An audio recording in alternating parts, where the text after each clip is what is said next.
India का cold desert ये है लद्दाख। एक ऐसी जगह जहां दूर दूर तक सिर्फ पहाड़ दिखाई देते हैं, जहां बारिश ना के बराबर होती है और जहां बर्फ, पत्थर और रेगिस्तान तीनों एक साथ देखने को मिलते हैं। समुद्र तल से हजारों फीट ऊपर बसा लद्दाख धरती की उन चुनिंदा जगहों में से एक है। रात में जमा देने वाली ठंड और इनके बीच से गुजरती दुनिया की सबसे खतरनाक सड़कें। लेकिन लद्दाख सिर्फ बर्फीले पहाड़ों की कहानी नहीं, यहाँ है नुब्रा वैली का ठंडा रेगिस्तान जहाँ 2 कुंवर वाले ऊंट चलते हैं, और यहाँ है पैंगोंग लेक जिसका बदलता रंग हर किसी को हैरान कर देता है। तो आज हम निकल पड़े हैं इन दोनों ही जगहों को देखने के लिए। ठंडी हवा अब सीधा चेहरे पर लग रही थी, लेकिन एक्साइटमेंट भी उसी लेवल पर बढ़ती जा रही थी।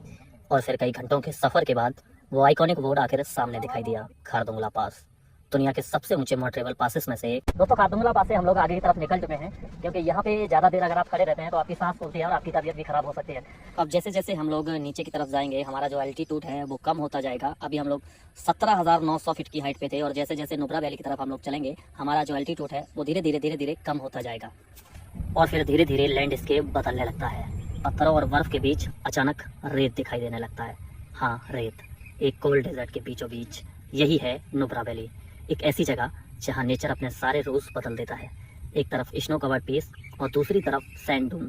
पहली नज़र में यकीन करना थोड़ा मुश्किल है कि ये सब एक फ्रेम का हिस्सा है। हवा यहाँ अलग लगती है, शोर कम और सुकून ज़्यादा। दूर चलते हुए डबल हम्प कैमल इस वैली को और भी खूबसूरत बना देते हैं, जैसे समय यहाँ थोड़ा धीमा चलने लगता है। कभी ये इलाका पुराने सिल्क रूट का हिस्सा हुआ करता था। इन्हीं रेगिस्तानी रास्तों से व्यापारी मध्य एशिया से भारत तक का सफर किया करते थे, और आज भी यहाँ दिखाई देने वाले 2 कुंवर वाले बैक्टीरियन ऊंट उस इतिहास की आखिरी निशानी माने जाते हैं। बैक्टीरियन कैमल मूल रूप से मध्य एशिया के ठंडे रेगिस्तानी इलाकों जैसे मंगोलिया, चीन और कजाकिस्तान के जानवर माने जाते हैं। पुराने समय में जब नुब्रा वैली सिल्क रूट का हिस्सा हुआ करती थी, तब व्यापारी इन्हीं ऊँटों का इस्तेमाल सामान ढोने के लिए करते थे। ये कारवां लद्दाख से होकर यारकंद, कासगढ़ और मध्य एशिया तक जाते थे। क्योंकि नुब्रा वैली का मौसम भी ठंडा और रेगिस्तानी है, इसलिए ये ऊँट यहाँ आसानी से ढल गए।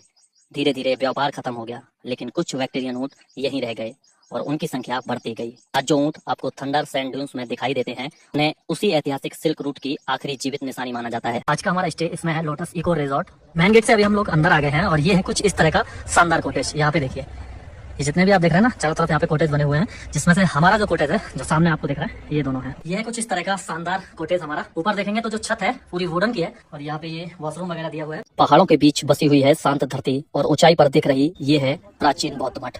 मैं इस वक्त मौजूद हूँ डिस्ट्रिक्ट मोनेस्ट्री में, जो नुब्रा वैली की सबसे पुरानी और सबसे प्रसिद्ध मोनेस्ट्री मानी जाती है। करीब 14वीं शताब्दी में बनी ये मोनेस्ट्री सिर्फ एक धार्मिक स्थल नहीं, बल्कि लद्दाख की संस्कृति, आस्था और इतिहास का जीवित प्रतीक है।